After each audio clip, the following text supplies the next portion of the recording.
Could it happen here? Well, that is a question many people ask themselves as another senseless and violent attack makes headlines. A mass shooting stealing innocent lives and leaving the country outraged once again. Well, in our special report tonight, Guns in Church, KEZI 9 News reporter Amber Wilmarth spoke to leaders of one church in Eugene who say they're not taking any chances. And she joins us live tonight to show us just what they're doing. Amber? Well, Matt, Renee, this is a place of worship. People come here, sit in these pews to feel connected, loved, and safe. And to help keep it that way, some highly trained members of the safety team here at New Hope Eugene do carry guns to each service. They say it's not about being for or against guns, but it's about being prepared. Before, I would think, especially being a Christian, you think, well, why would you carry a firearm? God is going to protect you. But it's a different world right now. Fire! And in this world, they're taking safety into their own hands by learning how to deal with a violent and armed intruder within the walls of a church. We don't ever want to have to use it, but it's good to be trained to be able to use it if it's necessary. Guy Higashi and other hand-selected members of New Hope Eugene's safety team made the drive out to this private range for a firearms class. Work that action, get back out on target. It's the first of its kind for the church, and it's taught by Donnie Myers, who owns 295 Tactical in Springfield. Myers is a retired Springfield police officer who responded to the deadly shooting at Thurston High School about 20 years ago, when a gunman killed 2 people and injured 26 others. I actually saw the practical application going into the cafeteria at Thurston, so I can look at these different scenarios, whether it's a church setting, a school setting, and give first-hand insight in what it's actually going to be like. He customized this class for a church setting. Myers says they practice a lot of close quarter combat. That's shooting at the target from within a few yards like this.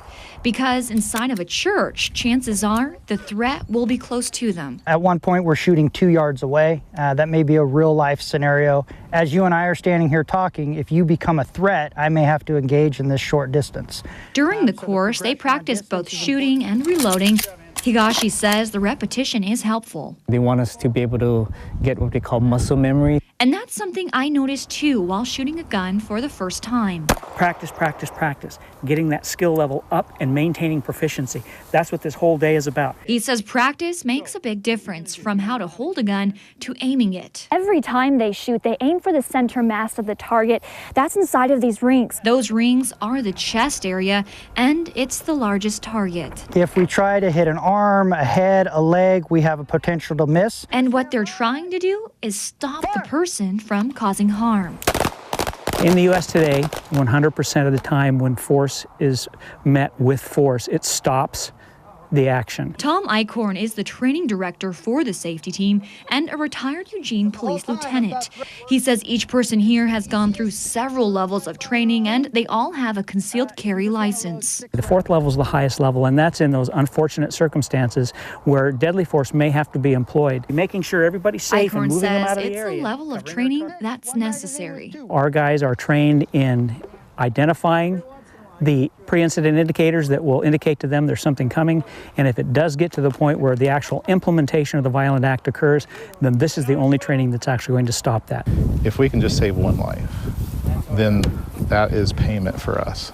Tony Reed took part in Sunday's class and says he feels a responsibility to keep families safe, especially those who may have a parent overseas protecting his freedom. They're relying on people around their families to protect their families, whether it's firefighters, whether it's the police, or your day-to-day average Joe. Shooters, go ahead and load and make ready. And Higashi says this training is his way of serving his church and community. We just don't want to be a soft target because we want people, especially to go to a place of worship, not to have that experience be affected by someone who's troubled for any reason.